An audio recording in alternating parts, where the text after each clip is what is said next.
the last topic, that is fluid friction. Fluid friction is a friction which is exerted by the fluids. Fluids क्या होते हैं?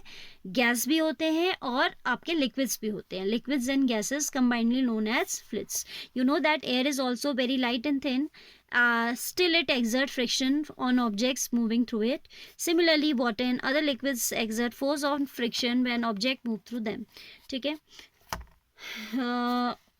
In science, the common name of gases and liquids is fluids.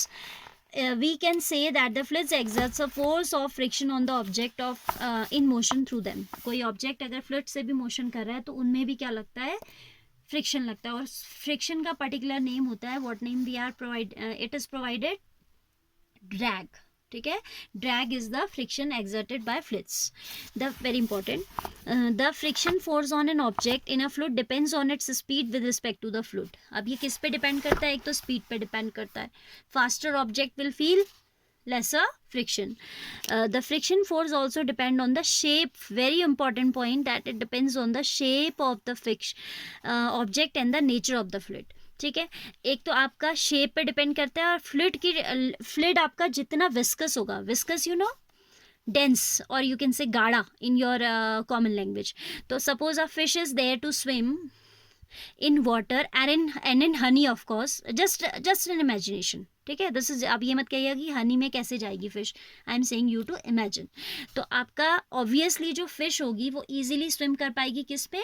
Water में, because it is you can see it's not that much viscous, ये उतना गाढ़ा नहीं होता है तो उसमें ईजिली. तो वो कह रहे हैं ना, नेचर ऑफ द फ्लूइड, तो इसका नेचर ऐसा है कि उसमें फिश आराम से, अब है तो आपका हनी भी लिक्विड है लेकिन इतना डेंस है दैट द फिश और any other water animal cannot नॉट स्विम इन दैट. ठीक है, it is obviously that when object move through fluids they have to overcome the friction acting on them.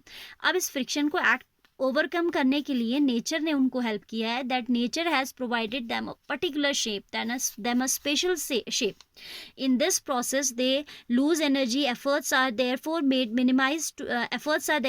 to minimize the friction. अब क्योंकि जब वो swim करते हैं तो बहुत ज़्यादा एनर्जी लॉस होता है.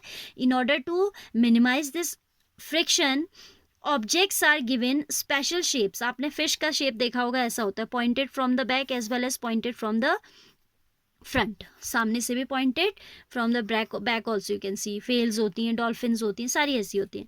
फिर आपने एरोप्लेन्स देखा होगा, those are also like this, क्योंकि वो आपका एयर में जाते हैं and they have to face fluid friction. ठीक है, एरोप्लेन्स हैं, बर्ड्स हैं, तो उन सब का भी सारा शेप ऐसा ही होता है. कैसा होता है? Pointed from the front and back. ठीक है, this particular shape is provided by nature to the natural things like fishes हैं, बर्ड्स हैं, और जो ह्यूमन ने बनाई हैं, those which are made by human, और we can say those which are man made. The people who are making it, they are also copying what? They are also copying the shape provided to the objects which are moving through fluids.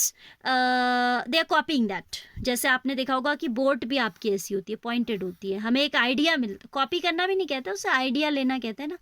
Nature से idea लेके भैया boat को ऐसा होना चाहिए, it should be pointed from the front as well as from the back. ऐसे आपने जब एरोप्लेन बनाया तो उन्होंने क्या किया, एरोप्लेन का शेप को बर्ड से मिलता जुलता है. The shape of an aeroplane is similar to that of the bird. What is the particular name of this shape? This particular shape is known as streamline shape. Streamline shape क्या करता है? That help these creatures or these things like boats और cars का भी कुछ ऐसा ही होता है शेप, पॉइंटेड, कंपैरेटिवली पॉइंटेड होता है from the front and back. And these aeroplanes, तो this is streamline shape and this help these objects to overcome the fluid friction, whether they are moving through the liquids और they are moving through the gases. ठीक है, so important thing that we are studying here is shape. Which shape I'm talking about? The streamline shape. And दूसरा factor क्या था? The question can be that what are the factors affecting the friction exerted on the objects moving through the fluids. तो एक तो आपका था shape of the object और दूसरा था nature of the fluid. ठीक है, so here I conclude the chapter. You have to go through the chapter very very well once again yourself. Okay, and then next week we'll start the new chapter.